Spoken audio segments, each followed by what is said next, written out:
नमस्कार दोस्तों, एक बार फिर से आप सभी का स्वागत है हमारे YouTube channel target only exam. Target only exam में हम लोग पढ़ रहे थे पॉलिटी। उसमें देखिए हम लोग देख चुके थे, है ना, कि भारत का जो संविधान बना, तो भारत के संविधान का जो ब्रिटिश दौर था उसका एक बहुत ही बड़ा इम्पैक्ट है हमारे संविधान के ऊपर पे, या फिर बोलिए कि जिस तरीक़ा से संविधान आज हमें दिखाई देता है, उस संविधान का निर्माण का प्रक्रिया या कहीं ना कहीं उसका रूप है जो बहुत पहले शुरू हो चुका था। तो 1773 जो पहली बार भारत में रेगुलेटिंग एक्ट आया और उसने पूरे सिस्टम को ही चेंज करने का काम किया। तो 1773 से लेकर 1853 तक के भारत को देखें, फिर हमने 1858 से लेकर 1935 तक के भारत को देखा, है ना। उसके बाद अब हम बात करते हैं भारतीय संविधान की जो कार्य प्रणाली है उसके बारे में जानते हैं। तो सबसे पहले देखिए, संविधान सभा का जो पहला बैठक हुआ है, हमारे संविधान सभा का पहला बैठक कब हुआ है? 9 दिसंबर 1946 को। संविधान सभा के पहले अस्थायी अध्यक्ष कौन थे? तो सच्चिदानंद सिन्हा को। सच्चिदानंद सिन्हा बिहार राज्य से संबंध रखते हैं ना। पूछा जाए कि सच्चिदानंद सिन्हा किस राज्य से संबंध रखते हैं, तो बिहार से। सच्चिदानंद सिन्हा को ही संविधान सभा की जो पहली बैठक 9 दिसंबर 1946 को हुआ था, तो उसमें इन्हें क्यों अस्थायी सदस्य चुना गया? क्योंकि ये सबसे बुजुर्ग थे, तो इनको वरीयता के क्रम में सबसे ऊपर रखा गया और इन्हें सच्चिदानंद सिन्हा को पहला अस्थायी सदस्य चुना गया। संविधान सभा की दूसरी बैठक हुई 11 दिसंबर 1940 को।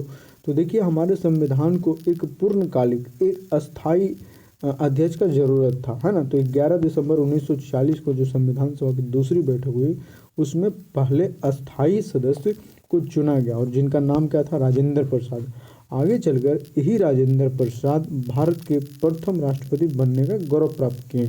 और राजेंद्र प्रसाद जो हैं वो भी बिहार राज्य से संबंध रखते हैं। बिहार राज्य के सारण जिला के जीरादेई नामक गांव में इनका जन्म हुआ था, है ना। उपाध्यक्ष के बारे में जानते हैं कि देखिए, अगर अध्यक्ष कभी कभी नहीं है किसी कारणवश, तो संविधान सभा का अध्यक्षता तो करना जरूरी है ना। मीटिंग चल रहा है तो उसके समय उसके लिए दो उपाध्यक्ष को चुनाव किया गया। पहला एच.सी. मुखर्जी और दूसरा बी.टी. कृष्णामाचारी थे। तो पूछा जाता है कभी कभी प्रश्न, बताइए हमारे संविधान के कितने उपाध्यक्ष थे? तो दो। कौन कौन? एच.सी. मुखर्जी और बी.टी. कृष्णामाचारी। आगे बढ़ते हैं। संविधान सभा का संवैधानिक प्रवक्ता थे, वो कौन थे? सर्वपल्ली राधाकृष्णन। आगे चल के ये सर्वपल्ली राधाकृष्णन भारत के पहले उपराष्ट्रपति बनने का गौरव प्राप्त किए। और आप जानते ही होंगे, है ना, हर साल 5 सितंबर को हम लोग शिक्षक दिवस या टीचर्स डे बचपन से मनाते आ रहे हैं, है ना। तो किनके जन्म पे? भारत के पहले उपराष्ट्रपति सर्वपल्ली राधाकृष्णन के जन्मदिन पर ही मनाते हैं हम लोग, है ना। उसके बाद बोलते हैं संवैधानिक सलाहकार। हमारे संविधान निर्माण की प्रक्रिया में कुछ उनको सलाह देने वाले भी होने चाहिए। तो उसके जो संवैधानिक सलाहकार थे वो कौन थे? BN. Rao. Full form BN. Rao का क्या था? बेनेगल नरसिम्हा राव। बेनेगल नरसिम्हा राव के बारे में थोड़ा सा जान लेते हैं कि ये कौन थे। तो इंडियन सिविल सर्विस ऑफिसर रह चुके थे। बर्मा का संविधान लिखने में भी इन्होंने मदद किया। भारत के संविधान का ड्राफ्ट बनाने या प्रारूप बनाने में इन्होंने सहयोग दिया। कश्मीर के प्राइम मिनिस्टर भी ये रह चुके थे। यूनाइटेड नेशन में भारत के प्रतिनिधि भी ये रहे थे, है ना। और सबसे महत्वपूर्ण बात, जो पूरे दुनिया का एकमात्र अंतर्राष्ट्रीय न्यायालय है वो कहाँ है? नीदरलैंड के हेग में, है ना। द हेग भी बोलते हैं। पूरे दुनिया का जो ICJ है, इंटरनेशनल कोर्ट ऑफ जस्टिस, है ना, अंतर्राष्ट्रीय न्यायालय, वो कहाँ है? नीदरलैंड के हेग में। नीदरलैंड कहाँ? यूरोप का एक देश है ना। तो वहाँ पे है आपका, तो वहाँ पे भारत के प्रथम जज के रूप में भी इनको भूमिका निभाने का सौभाग्य प्राप्त हुआ। वर्तमान में अंतर्राष्ट्रीय न्यायालय में भारतीय जज कौन है? तो दलवीर भंडारी। कब से है? 2012 से, ठीक है। उसके बाद देखिए, 13 दिसंबर 1946 को संविधान सभा का तीसरा बैठक हुआ। 13 दिसंबर 1946 को संविधान सभा कौन सी बैठक हुई? तीसरी बैठक, जिसमें कौन भूमिका निभाए? नेहरू। नेहरू का उद्देश्य प्रस्ताव यहाँ पे महत्वपूर्ण हो जाता है। क्यों बोला जाता है कि संविधान सभा की तीसरी बैठक में किस प्रस्ताव को पेश किया गया? तो उद्देश्य प्रस्ताव को। आगे चलकर यही उद्देश्य प्रस्ताव क्या बना? प्रस्तावना बना। तो देखिए, उद्देश्य प्रस्ताव को तो प्रस्तुत किया गया तीसरी बैठक 13 दिसंबर 1946 को किसके द्वारा, बहुत महत्वपूर्ण क्वेश्चन है, तो पंडित जवाहरलाल नेहरू के द्वारा, है ना। लेकिन पारित कब हुआ, उद्देश्य प्रस्ताव, उद्देश्य प्रस्ताव पारित हुआ 22 जनवरी 1947 को। तो इतना महत्वपूर्ण क्यों है उद्देश्य प्रस्ताव, जो आगे चलकर हमारा प्रस्तावना बना, है ना। क्योंकि उद्देश्य प्रस्ताव में वो सारा बात संक्षेप में निहित था कि हमारे भारत का जो भावी संविधान होना चाहिए, जो आज़ादी के बाद हमारे देश को चलाने में महत्वपूर्ण भूमिका निभाएगा, उसका संक्षेपण रूप था उद्देश्य प्रस्ताव कि किस प्रकार का भारत होना चाहिए और किस प्रकार से भारत को चलाया जा सकता है। उद्देश्य प्रस्ताव को देखिए, भारतीय संविधान का संक्षेपण है। इस उद्देश्य प्रस्ताव में दो महत्वपूर्ण बात थे, पहला स्वतंत्रता और दूसरा न्याय। इसमें 4 प्रकार की स्वतंत्रता थी, विश्वास की स्वतंत्रता, विचार की स्वतंत्रता, अभिव्यक्ति की स्वतंत्रता, उपासना की स्वतंत्रता, है ना। और न्याय, सामाजिक न्याय इंसान को मिलना जरूरी है, आर्थिक न्याय देना जरूरी है और राजनीतिक न्याय भी उसे मिलना चाहिए।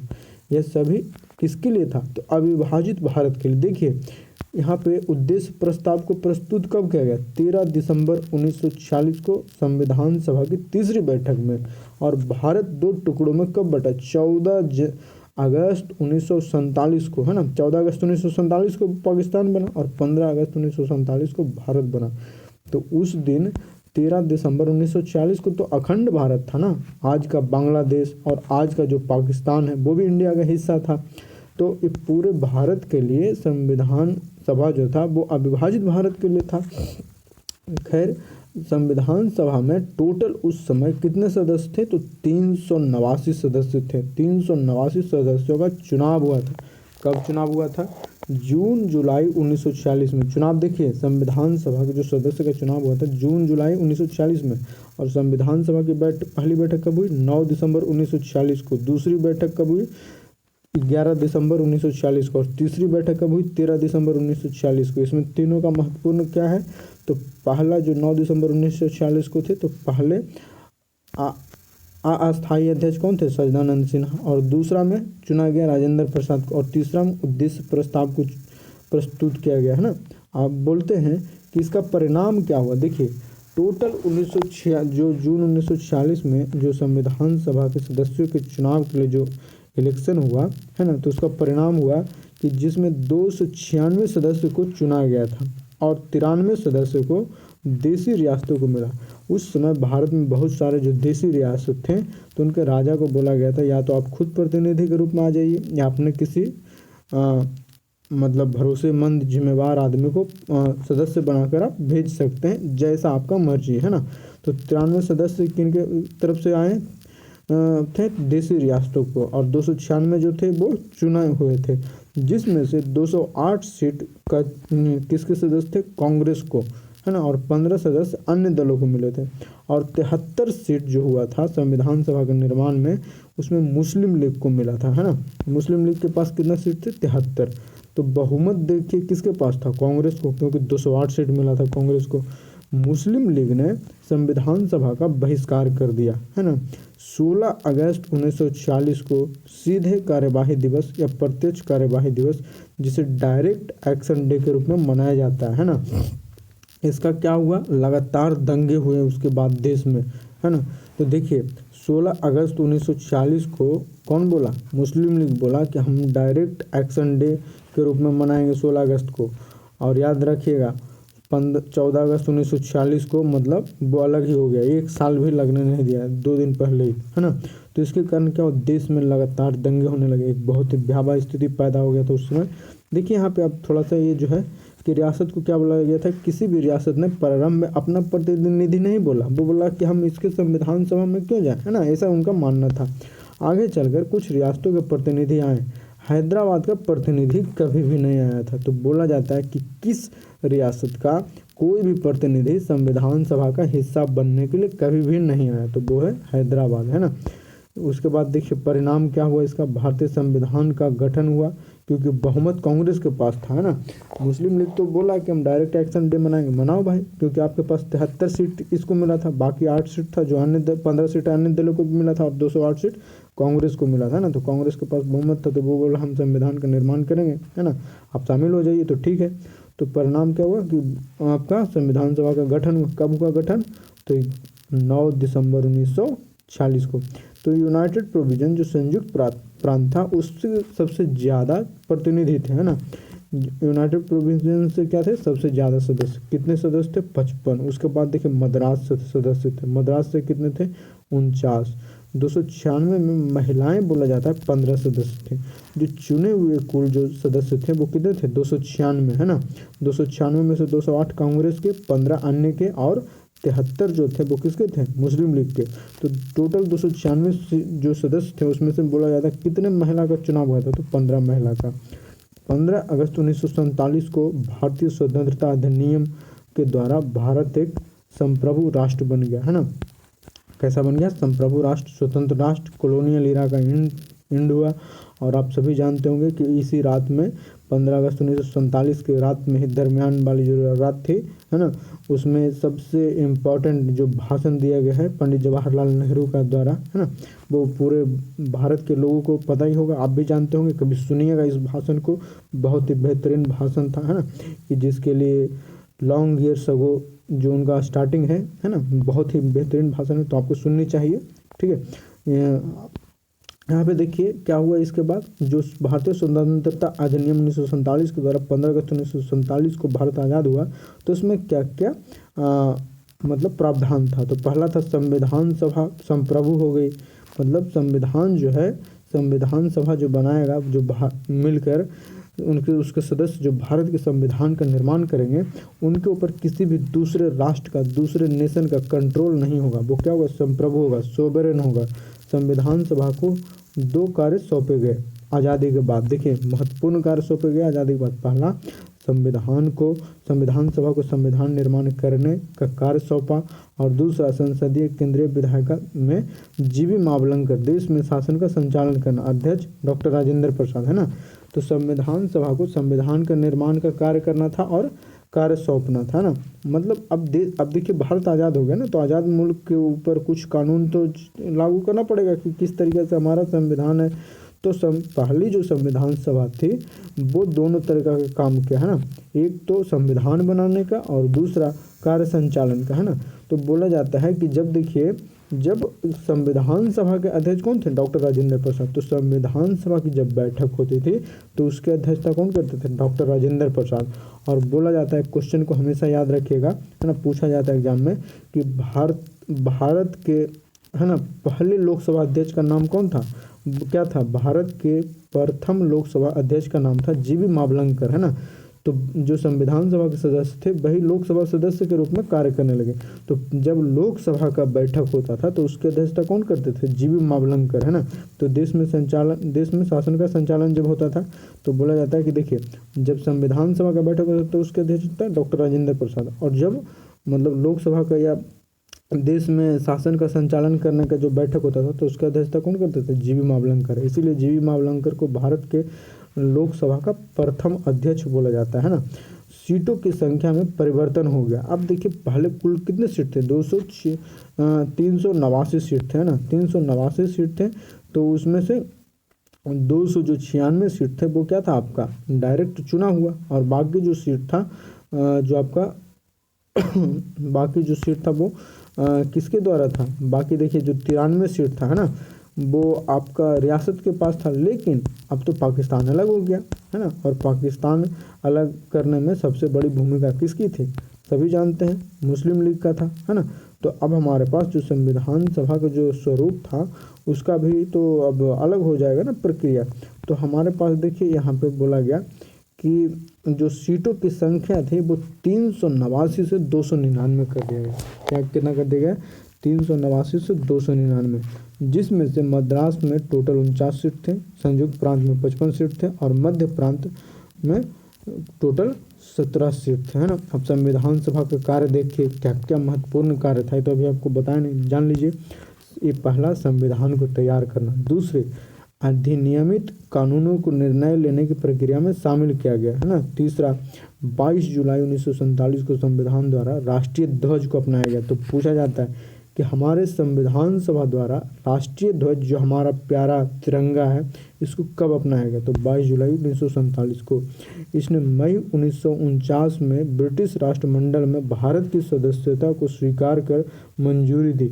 इसने मई 1949 में ब्रिटिश राष्ट्रमंडल में भारत की सदस्यता को स्वीकार कर मंजूरी दे दी गई। तो देखिए भारत ब्रिटिश राष्ट्रमंडल जो है उसके सदस्य के रूप में कब मंजूरी दिया गया, तो मई 1949 में। 24 जनवरी 1950 को भारत के प्रथम राष्ट्रपति के रूप में डॉक्टर राजेंद्र प्रसाद का चुनाव किया गया है ना। देखिए राजेंद्र प्रसाद जो है वो प्रथम राष्ट्रपति के रूप में भारत के लिए कार्य किए, लेकिन उनका चुनाव कब हुआ था, तो 24 जनवरी 1950 को। 24 जनवरी 1950 को और क्या क्या किया गया, राष्ट्रीय गान व राष्ट्रीय गीत को अपनाया गया। एक प्रश्न आपसे फिर से करते हैं, बताइए कि कब सबसे पहले किसको अपनाया गया था, तो राष्ट्रीय ध्वज को अपनाया गया था। राष्ट्रीय ध्वज को संविधान सभा के द्वारा कब अपनाया गया था, तो 22 जुलाई 1947 को, है ना। और उसमें 22 में 2 जोड़ दीजिए तो कितना हो जाएगा, 24, लेकिन 24 जनवरी हो जाएगा। तो 1950 को 24 जनवरी 1950 को भारत के प्रथम राष्ट्रपति का चुनाव किया गया था। 24 जनवरी 1950 को राष्ट्रीय गान व राष्ट्रीय गीत को अपनाया गया था और 22 जनवरी 1947 को उद्देश्य का प्रस्ताव को पारित किया गया था ना। तो देखिए यहाँ पे एक चीज़ ध्यान दीजिए कि राष्ट्रीय ध्वज को हमारा भारत आज़ाद हुआ 15 अगस्त 1947 को, लेकिन उससे पहले 22 जुलाई को राष्ट्रीय ध्वज को हमारे संविधान सभा द्वारा स्वीकार क्यों कर लिया गया। देखिए क्योंकि किसी भी देश का जो राष्ट्रीय ध्वज होता है वो उसका एम्बलम होता है, उसका प्रतीक होता है।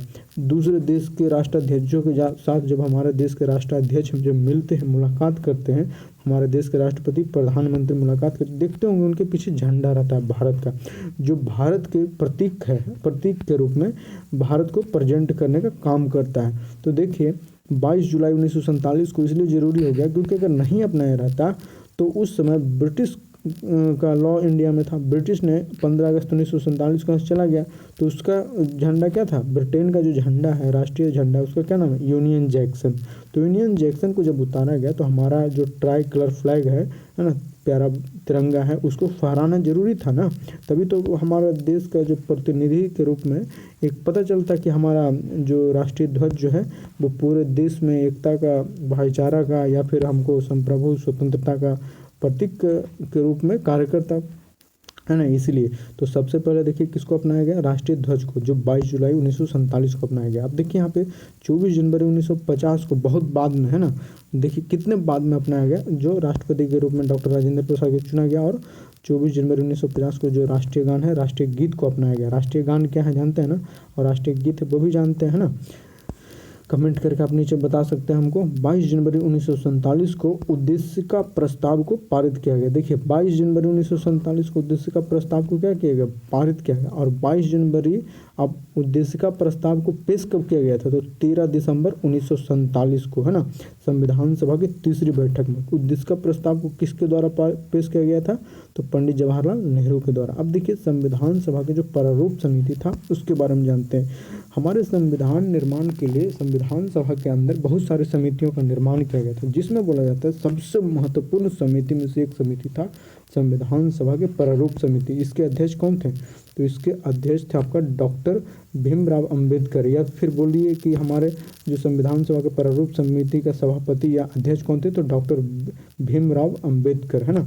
इसका गठन कब हुआ था, तो 29 अगस्त 1947 को। ध्यान दीजिएगा, आज़ादी के बाद बात कर रहे हैं, 29 अगस्त 1947 को। इसके सदस्य कौन कौन थे, तो एन गोपाल स्वामी अयंगर थे, अवलादी कृष्णा स्वामी अय्यर थे, के एम मुंशी थे, मोहम्मद सदाउल्ला थे, BL मिश्र जो थे अस्वस्थता के कारण त्यागपत्र दे दिया और उनके स्थान पर एन माधव राव को नियुक्त किया गया, है ना। तो बोला जाता है कि प्रारूप समिति से कौन आपका अपने अस्वास्थ्य के कारण त्यागपत्र दे दिए थे, तो BL मिश्र दे दिए थे ना। और उनके स्थान पर कौन जगह लिए थे, तो एन माधव राव को चुना गया था। उसके बाद थे DP खेतान का मृत्यु हो गया था 1948 में। उनके स्थान पर किनको चुना गया, तो T कृष्णामाचारी को सदस्य बनाया गया, है ना। देखिए कुछ और समितियां हैं जो संविधान सभा के द्वारा बनाया गया था, जान लेते हैं। प्रारूप समिति, इसमें 7 सदस्य थे। अध्यक्ष कौन थे, डॉक्टर भीमराव अम्बेडकर। कार्य संचालन समिति, इसमें कितने सदस्य थे, 3 सदस्य थे। अध्यक्ष थे KM मुंशी। संघ शक्ति, इसमें 9 सदस्य थे। अध्यक्ष थे पंडित जवाहरलाल नेहरू। मूल अधिकार एवं अल्पसंख्यक अल्पसंख्यक समिति है ना, मूल अधिकार एवं अल्पसंख्यक समिति, इसमें सबसे ज़्यादा सदस्य थे, 54 सदस्य थे। और इसके अध्यक्ष कौन थे? तो सरदार वल्लभ भाई पटेल है ना, भारत के प्रथम गृह मंत्री। संघ संविधान समिति, संघ संविधान समिति में कितने सदस्य थे? 15 है ना। उसके बाद है इसमें नेहरू जी इसके अध्यक्ष थे। प्रक्रिया समिति का अध्यक्ष कौन था? डॉक्टर राजेंद्र प्रसाद। वार्ता समिति का अध्यक्ष डॉक्टर राजेंद्र प्रसाद। ये क्वेश्चन पूछा जाता है। तदर्थ झंडा समिति का अध्यक्ष कौन था? तो तदर्थ झंडा समिति का अध्यक्ष थे डॉक्टर राजेंद्र प्रसाद। प्रांतीय समिति का अध्यक्ष कौन था? सरदार वल्लभ भाई पटेल है ना। अल्पसंख्यक उप समिति का अध्यक्ष कौन था? एच.सी. मुखर्जी। ये देखिए कंफ्यूजन वाला क्वेश्चन हमेशा याद रखिएगा। अल्पसंख्यक उप समिति का अध्यक्ष कौन था? तो एच.सी. मुखर्जी। जबकि मूल अधिकार एवं अल्पसंख्यक समिति का अध्यक्ष कौन था? तो आपका सरदार वल्लभ भाई पटेल। सदस्य कितने थे? 54, सबसे बड़ी समिति था। उसके बाद देखिए सदन समिति का अध्यक्ष कौन था? तो पी पटाभी सीतारमैया, पी पटाभी सीतारमैया। उसके बाद देखिए आपका वित्त एवं स्टाफ समिति का सदस्य कौन था? अध्यक्ष कौन था? वित्त एवं स्टाफ समिति का अध्यक्ष था A.N. सिन्हा है ना। तो दोस्तों ये तो हमारे संविधान का प्रक्रिया के रूप में या संविधान के बारे में जब जान रहे हैं, हम पॉलिटी पढ़ रहे हैं है ना, नागरिक शास्त्र पढ़ रहे हैं, या हम लोग बोल सकते हैं कि जो भारत के राज्य व्यवस्था है, जिसके माध्यम से, जो कानून के माध्यम से, जिस किताब के माध्यम से देश को चलाया जा रहा है, उसके बारे में जान रहे हैं। तो हम लोग यहाँ पे संविधान जो बना और उसके क्या रूप हैं, उसके बारे में हम लोग नेक्स्ट वीडियो में और अच्छे से जानेंगे। इसी के साथ इस वीडियो को हम लोग समाप्त करते हैं। Thank you so much. जय हिंद, जय